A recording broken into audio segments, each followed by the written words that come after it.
முக்கணி மனிதநேய அறக்கட்டளை பார்த்தீங்கன்னா கிட்டத்தட்ட 20 ஆண்டுகளாக நாங்கள் செயல்பட்டு வரோம். இதில் வந்து பலப்பட்ட மாற்றுத்திறனாளிகள் நலத்திட்ட உதவிகள் பண்ணிட்டு வரோம். நிறைய பேருக்கு பொட்டி கடை வச்சு தருது, செயற்கைக்கால் வாங்கி தருது, 3 வீல் சைக்கிள் வாங்கி தருது. இதெல்லாம் இல்லாமல் 19 ஃபேமிலியை நாங்கள் வந்து ஒரு 5 வருஷமாக தேர்ந்தெடுத்து அவங்களுக்கு மாதம் மாதம் மல்லிகை பால் கொடுத்து அவங்கள பராமரிச்சுட்டு வந்துட்டு இருக்கோம். அது மட்டும் இல்லாமல் வருஷத்துக்கு ஒரு தடவை ஆண்டு விழாங்கிற பேரில் இந்த மாதிரி நிறைய மாற்றுத்திறனாளிகளுக்கான நலத்திட்ட உதவிகளும் அப்புறம் நல்லிணக்கத்தை வலியுறுத்தக்கூடிய நிறைய விழிப்புணர்வு நிகழ்வுகளும் நடத்தி சான்றிதழ் கொடுத்து நாங்கள் பண்ணிட்டு வந்துட்டு இருக்கோம். அதே போல் இனி கடந்த காலத்தில் பார்த்தீங்கன்னா எங்களோட ரொம்ப முக்கியமான நோக்கம் வந்து அன்பு சமய ஆதரவற்ற இல்லம் தொடங்குறது தான். இங்கே என்னென்ன நலத்திட்டங்கள்லாம் கொடுத்தீங்க? இந்த இடத்துல பார்த்தீங்கன்னா 3 வீல் சைக்கிள் கொடுத்துருக்குங்க, பார்வையற்றவங்களுக்கு வாக்கிங் ஸ்டிக் கொடுத்துருக்கோம், முதியோர்களுக்கான வாக்கிங் ஸ்டிக் கொடுத்துருக்கோம். கிட்டத்தட்ட 30 மாற்றுத்திறனாளி குடும்பங்களுக்கு 1 மாதத்துக்கு தேவையான மளிகை பொருள் கொடுத்துருக்கோம்.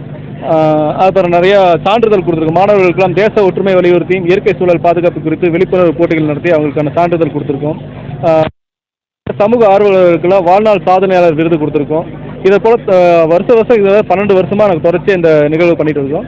இதுக்கு மேலே நாங்கள் இன்னும் பண்ணிட்டு இருக்க போகிறோம்.